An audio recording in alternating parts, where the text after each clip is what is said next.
Good evening. Welcome back to New Metal Unleashed then. Tonight we will be talking with Sooto. So can you guys introduce yourselves? My name is Ben Ditchfield and I'm lead guitarist and songwriter for Something Out of the Ordinary, also known as Sooto.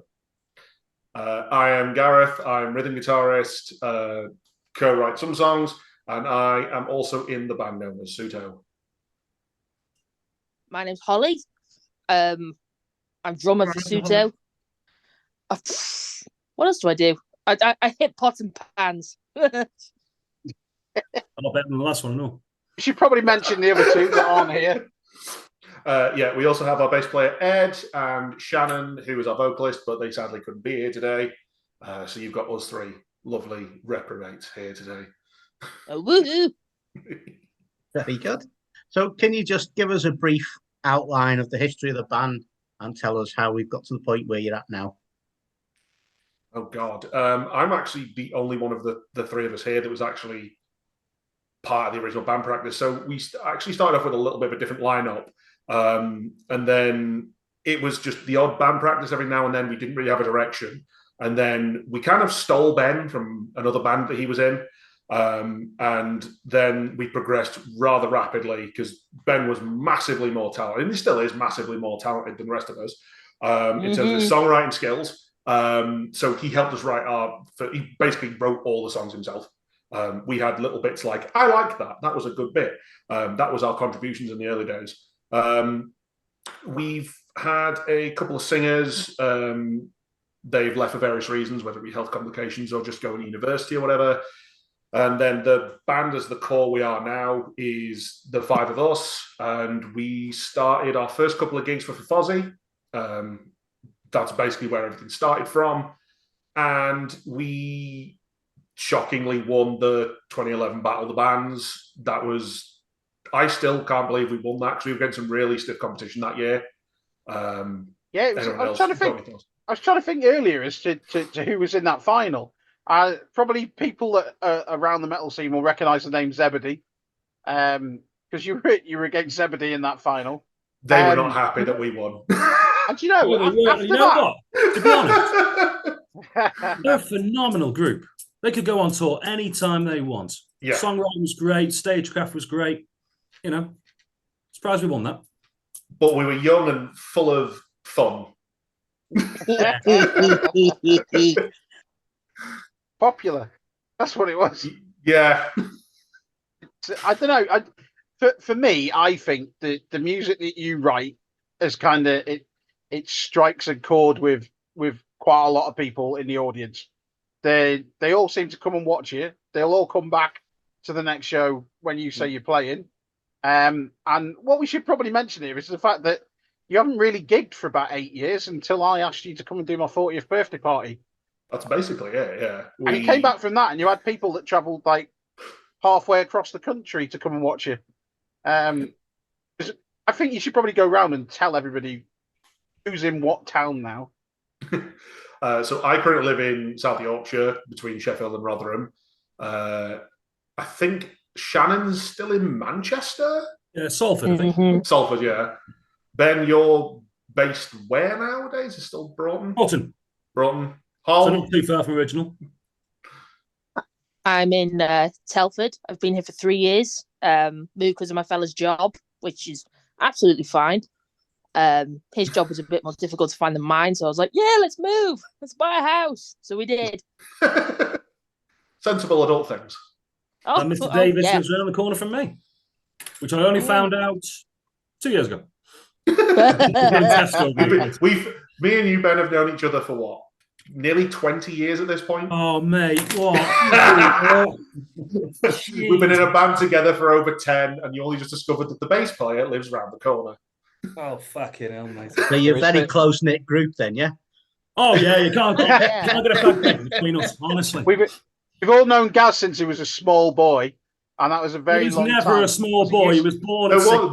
There was one point in time, believe it or not, that I was actually smaller than Ben, and that was year 7 at Dickie Gwyn. And then you were taller. You were like an inch or two taller, and then I just grew over a summer, and then you just like, we just decided one year, we're just going to both grow our hair out. Is this where That's I tell how the that story began. about you being the little boy across the road now? Yeah, I'm linked to all these motherfuckers. Beany used to live across the street from me. I didn't realise he lived across the street from me until about 10 years ago. Yes, Gareth was a tiny little boy across the road who was scared of the bloke across the road with the long hair and the fat belly. So Still is. I mean, a lot's changed, really.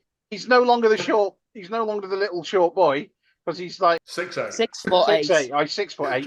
nope. Didn't you legally tell me, by law, legally, officially, in disability terms, you're actually a giant? Yeah, Before you tell me that.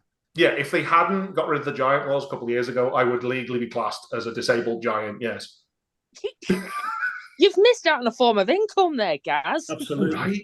Could have had a blue badge. Would be useful. So, Right. And so, well, Ben, you like- said you did most of the songwriting. So give us a little bit of stories about how you do your songwriting and stuff. You know what? Not a word of a lie in this. I was thinking about this on the way to work today in the car, because the main thing that I think a lot of bands do when they first start out is they just try and make it too complicated. Overcomplication is great if you're into that sort of game, but it doesn't have a widespread. I mean, who's the biggest complicated group? Dream Theater? You know? probably. Anything like that, Meshuggah. Meshuggah, exactly. And Yeah. they're not. I mean, yeah, they're enormous in the circles that we know. But if you say to 10 random people in the street, what's your favourite Dream Theater song? They'd never heard of them. So for a wider spread, keeping it simple is more important. That's why we try and do simple melodies. But there's a way of doing simple with adding a little bit of complication. For example, me and Gaz, we do a lot of harmony. Okay? Just because it's such a beautiful sound, but it makes it sound more complicated than it is. It's really that simple. So in Work of Fiction, for example, that riff, it's a drive-in riff. It's 3 notes. It's 3 notes over and over. It really is. But it just keeps it so simple, which means that it gets stuck in your head and it repeats. And it's the best way to do songwriting. But with regards to the lyrics, I am shite at lyrics. I'm dyslexic. I can't use words bigger than 3 syllables. I am the worst possible songwriter there is. But Jack Daniels helps quite a lot. I wrote words, and something else as well that I thought about while I was in the car, as I say, driving in. I was thinking about how each song that we made was written. And I kid you not, they were all written whilst pissed, watching the telly. I mean, all while good we were logic. while we were in the music rooms in high school. Well, let me explain. Okay, so Work of Fiction. What's Work of Fiction about? An affair, isn't it? Yeah. Or am I listening to it wrong? Prostitute, yeah, it's about a prostitute. So I watched that by, I kid you not, watching Diary of a Call Girl with Billy Piper. I was watching that and I thought, oh, okay, and I'm bladdered, I can't see the screen, squinting, like this, see the screen. And I just start jotting down, wake up in the morning, and there it is. Streets of Nowhere. It's about a kid jumping on the guitar and pissing off and, just living the life. Again, that was after an argument with family. Pissed. 13. That was Sunday Bloody Sunday, the film with Sean Connery about the Irish shooting. Pissed.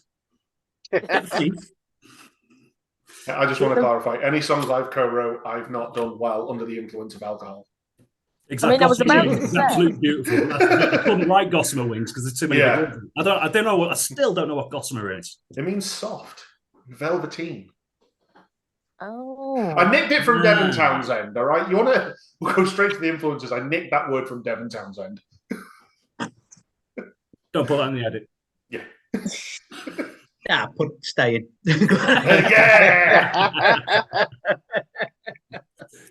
See, what's always amazed me about you guys is that the different genres that kind of sit within the band, if you like. Because Ben definitely doesn't come across as a metalhead, well, at least not anymore. Is it this suit? You're more kind of rock orientated, I would say, isn't it? You're the one.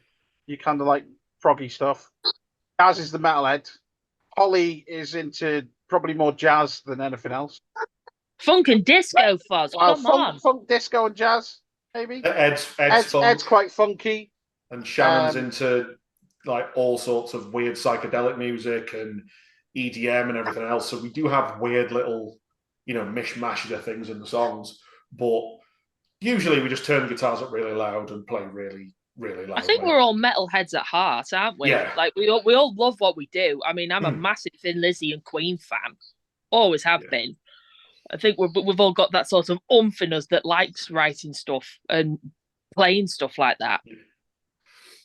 I think we're quite lucky because a lot of the stuff, even when we're just in a practice room, like we will just randomly someone will just start playing a riff, and then, you know, if I start playing a riff, Hall will have a groove for it, then Ben will start playing a lead, then Ed will join in.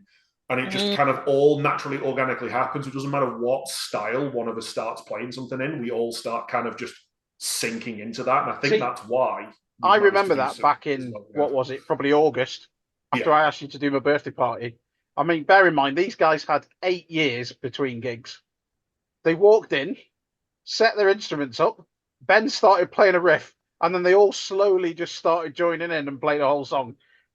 It amazed me because you don't get that with many bands. I would say that there's probably a lot of bands out there that would be jealous of that, and the fact that you can walk in and exactly what each of you have got to do within that song, even though you've had such a massive break between it. Because I think you played probably 3 or 4 songs through in your first practice back in full. Before we had to stop, Yeah. Again, that harbours back to keeping it simple. Yeah. So if you're good at your instruments, which I like to think us 5 are, I mean, Shannon's an incredible singer. You know, she's very, very versatile. Holly never misses a beat. Absolutely drum machine. Gaz, he's all right. Gaz's rhythm holding is absolutely second to none, and Ed is just, again, the rhythm's phenomenal. I mean, Ed and Holly playing together is just like the quantizer has been put on Cubase or something. You know, it's really, really good. And I think if you're all strong and confident within your instruments, then it just comes back together quite naturally. You know, could we have met together and gone straight into Dance of Eternity? No. I don't have 12 fingers on a hand, so yeah, exactly. So, but again, this harbours back to keeping it simple, I think. So the other question I've got is, when I said to you, can you come and do my 40th birthday party, how many of you had to go out and like buy some more instruments and go, shit, we've sold these? I had all mine up here with me. I had to buy a Vox AC15. I don't think you have to. Had to. Define had to. Wanted to. Oh, it was a Christmas present from Ben to Ben. Well, I'd sold all the amps, so I had big amps, and the only thing I had was a Katana 2. That's it, and it was a 50 watt. And they're powerful, don't get me wrong, but not really for a gig. Yeah. May as well shout the guitar, you know. But yeah, so in total, I did work it out, Ian. I think it cost us about 600 quid to play that gig. Happy birthday, dude. Invoice to you.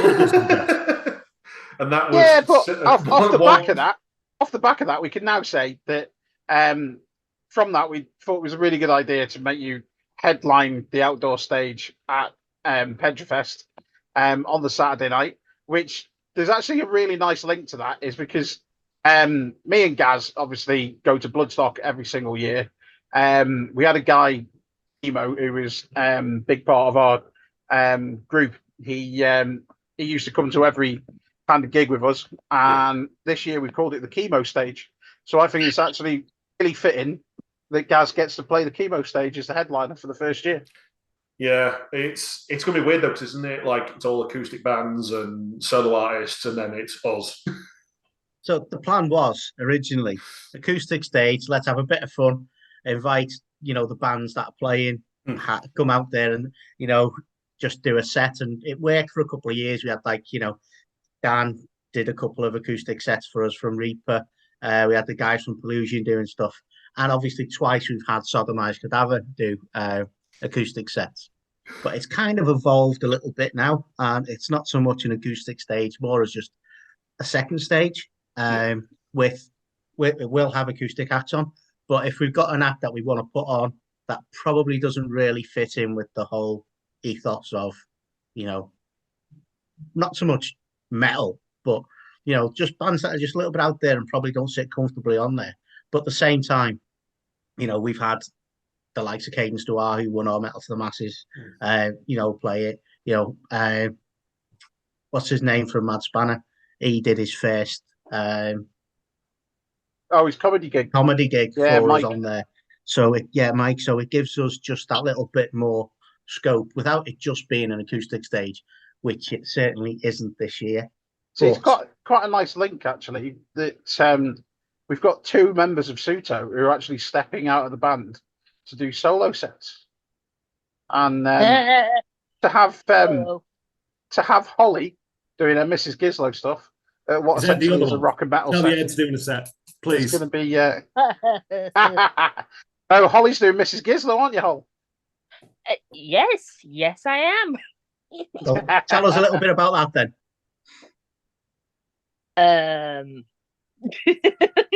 Where to begin? I've done this. Oh dear. My first gig was with Fozzy all those years ago, just before I went to uni, and it was fucking awful. It was horrific. Holly, tell them your background slightly, because Holly's actually dyspraxic. So for her to get up on stage and do anything is quite an achievement. Well, thank you very much for that. Background on me. So I've played musical instruments since from the age of about 6, and I picked up all sorts. Brother's guitar, dad's bass guitar. Got drum lessons at 11. And then it wasn't until I went into uni to do popular music that I was diagnosed as being dyslexic and dyspraxic. And then a couple of months ago, I've been diagnosed with ADHD. And the woman who assessed me said I might be on the spectrum for autism as well. And that explains the first set. Nearly told her to fuck off down the camera. I was just like, what? Another thing. So it's taken a lot to get up and perform on stage. I still get really, really bloody nervous. And in actual fact, if things took off with Sooto more than it did with Mrs. Gizlo, I'd be happy to pack it in and just crack on with you lot. Because I'm at the back of the stage and you can't see me unless I get down to split the crowd. That is a fun one though. When you just ran, I just see a Holly jumping off the stage and just going, yeah, and the whole crowd just splits for the wall of hugs, because we're not a super death metal band, so we don't do walls of death. We just do walls of hugs. Oh yeah, definitely. Or they just bounce off each other, don't they? Yeah. We go 1, 2, 3, 4, bam, boom. We don't do anything horrible to each other, which is lovely. That's why I split the crowd, because I'm like, you lot are nice. You won't hurt each other. So Mrs. Gizlo's kind of funky disco type stuff, as you were saying before. I'd like to think funk, pop, disco. I prefer personally to write music that gives people a sort of feeling, rather than your stereotypical meaningful lyrics. I prefer to stick with the funk method of writing lyrics, hitting on problems within our community and problems we're facing today, rather than writing soppy, sad love songs. So, what did I write about? Although saying that, I haven't written anything new in a while. I've got one that's sat on my Logic Pro X thingy on my computer, and I've been meaning to finish that. ADHD at its finest. It's been sat there for nearly a year and a half. Not touched it. Oh, dreadful. So I'm planning to finish that before this gig and give me a kick up the arse that I need.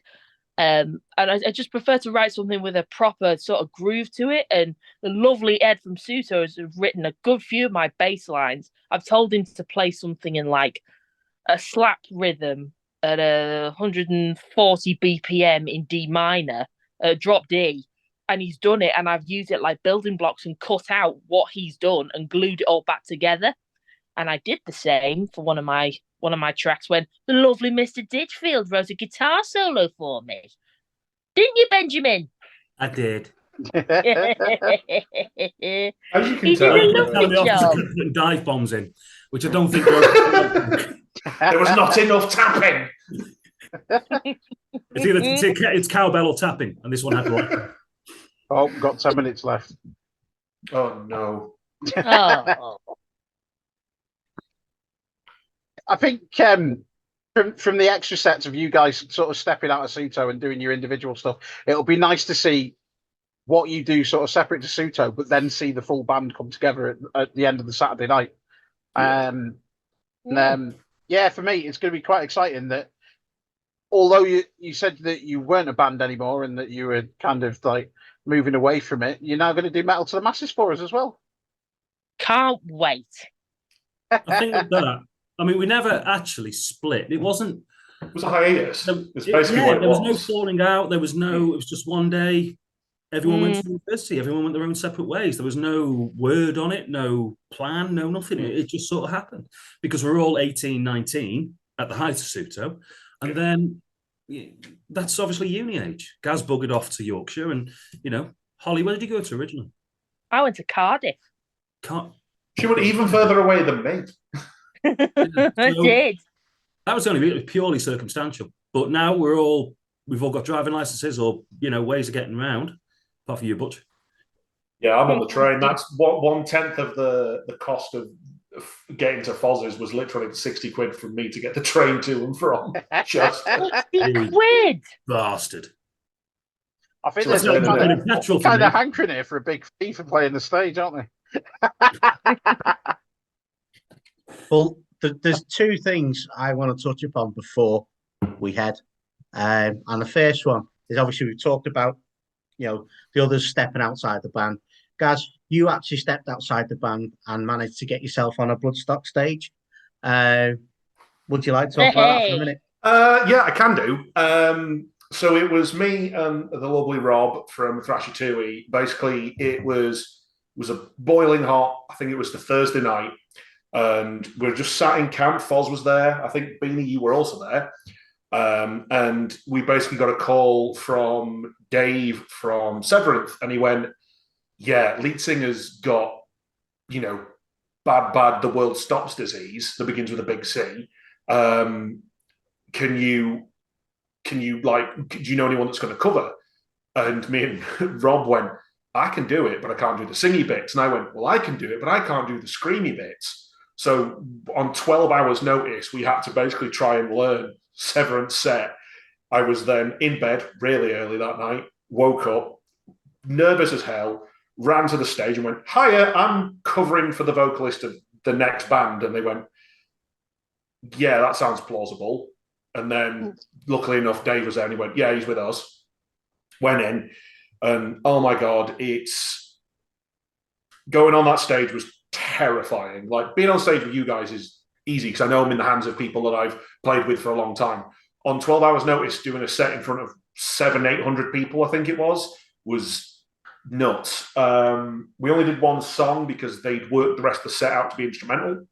And I think there's video footage of it still floating around on Facebook and YouTube and everything else. But yeah, it was crazy. But I did say after that, and I think I said this to Foz himself, I was like, that was amazing, but I now have that burning passion inside of me to get to play Bloodstock with music that I've helped create, because that was nuts. It was such a cool feeling, and like I want these guys to get that feeling as well, because it's crazy. Like we've played gigs and festivals, and we've been in front of like 300 people at Pentre, and that was nuts. And then playing a festival with bands like I was on the same set as Devin Townsend, who is arguably my favorite musician of all time, and it's like, yeah, I've played songs at the same date he played songs. Like, just hairs on my arm are shaking because it still doesn't make sense in my head that happened.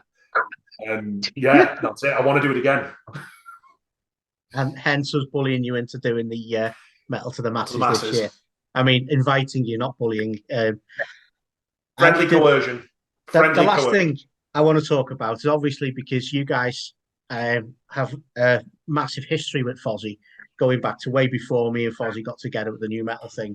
And you won his Battle of the Bands, which got you a prize and everything else. That's what people talk about when they talk about you guys. Just tell us a little bit about that, how it felt to be winning that, obviously beating the likes of Zebedee, and what came of that time. You know what? I think it was unbelievable how fast it happened. I don't know how the other guys feel, but we played our first show with who was singing? Was it Sam? It was Chloe. No, Sam never played. She did a couple of recordings, and then we had Chloe. But our first show was like the December, January, because we were doing practices in your living room. It was the December, January. We still had Adam on drums, Chloe as vocalist, then the 3 string instrumentalists are the same. Yep. And by the August, we were in the Battle of the Bands final. Like that 6 months, like 7 months that we did all them gigs in was ridiculously quick. Because it felt like we were doing a gig like every month, every couple of weeks. I was thinking that we were gigging an awful lot, whether that be in the Grosvenor rooms or Pentre. We did Brook Street Festival. We did Brook Street a couple of years. Played the TIFF. We did. Oh God, yeah, we did. We played Nino Fest. Fest. Dino Fest. That's when we released Flyway. We were Flyway second on. About Nino. I think we were like second on, and it was crazy because we were on. Yeah, I think with some stupid bands that day. It was great. So the Repetitions before us.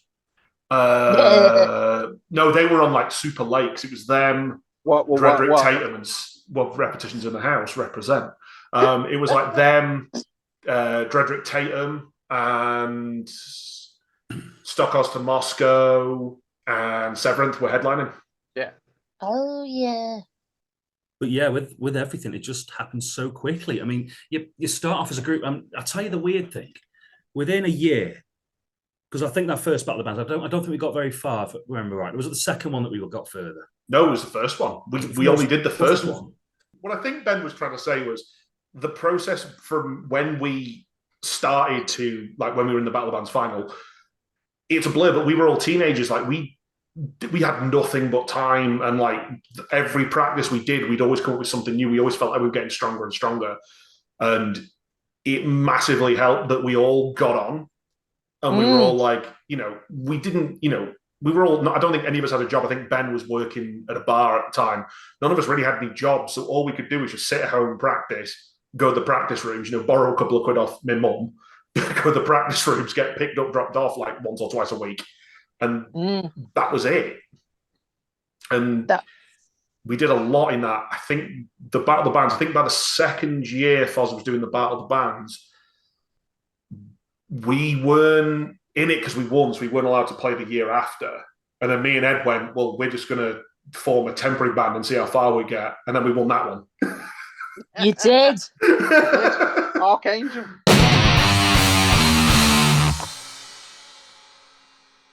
I'm Mrs. Gizlo. This is Wallbanger.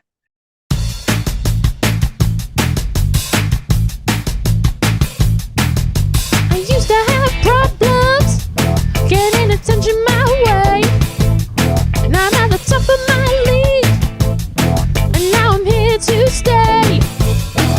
Like a pussycat, I keep patting them back. Like a butterfly trap, they get stuck on like that. I got a scent like honey and a sweet attitude. Don't come too close, 'cause I'm a wall banger. My attention is too high, 'cause I'm a wall banger. They keep on asking me why, 'cause I'm a wall banger. I'm a wall banger.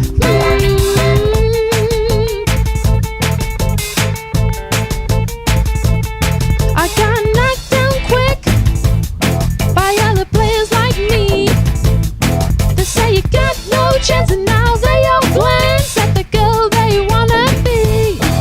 Like a pussycat, I keep patting them back. Like a butterfly trap, they get stuck on like that. I've got a scent like honey and a sweet attitude. Don't come too close, 'cause I'm a wall banger.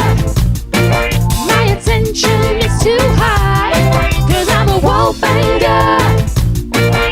They keep on asking me why, 'cause I'm a wall banger. I'm a wall banger.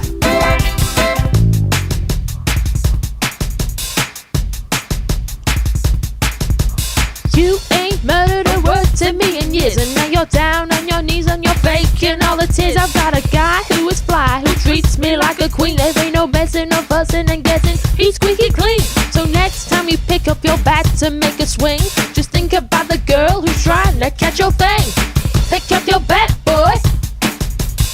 Pick up your bat, boy. Pick up your bat.